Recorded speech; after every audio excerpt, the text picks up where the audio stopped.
The helmet of salvation. There's a clear and straightforward purpose for the helmet: to protect the soldier from head wounds.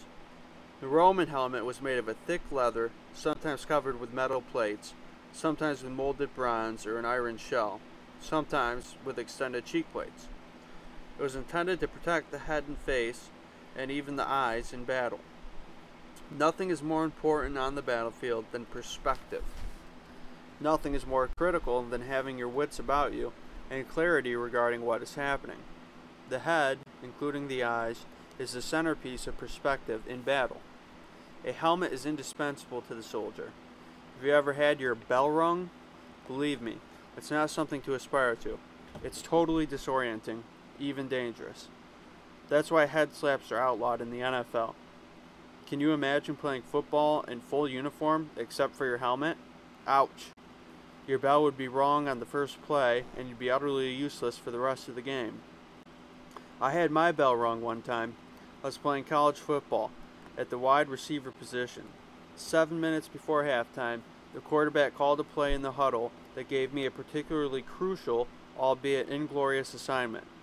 A crackback block on the defensive end. No problem. Well, yes, it was. This particular defensive end was huge. He stood 6'7" and weighed over 250 pounds.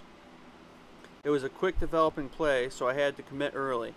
I moved with the snap, took a couple of steps, and loaded up for the block.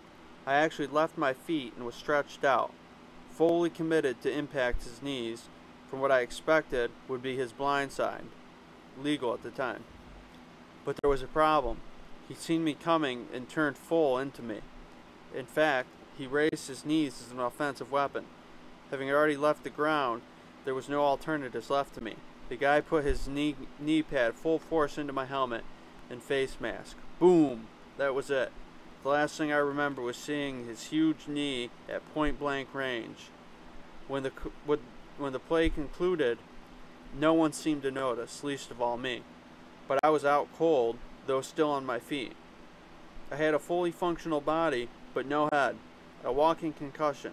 I collected myself after the play like everyone else and returned to the huddle, but I didn't know it. Later I would learn that only the sportscaster from his perspective high in the booth had noticed me taking a circuitous route back to the huddle after each of the subsequent plays. Fortunately, halftime arrived soon. The first thing I remember after seeing that knee headed straight between my eyes was waking up in the locker room at halftime, sucking on an orange and watching the coach at the board. No recollection of any subsequent plays, no remembrance of the halftime clock, no recall of the jog from the field to the locker room. I didn't even remember picking up the orange. Evidently, the taste or smell of the citrus shocked me back into reality, and my senses gradually cleared. I could hardly wait to see the game films on Monday. When I did, it was like watching someone else in action. There were about 11 minutes of my life that even the film failed to bring back to memory. Here's the point, of course.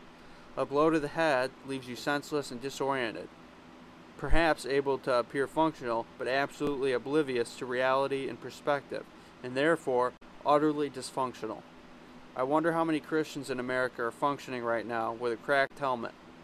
They may be walking about with the appearance of faithfulness, but they are utterly worthless to the kingdom in terms of impact and true function. This spiritual warfare helmet, intended to protect the head and thereby preserve perspective in battle, is called the helmet of salvation. Since this passage is addressed to Christian believers, we know Paul is not saying, "Christian, get saved." Nevertheless, the Holy Spirit does want us to wrap our minds around the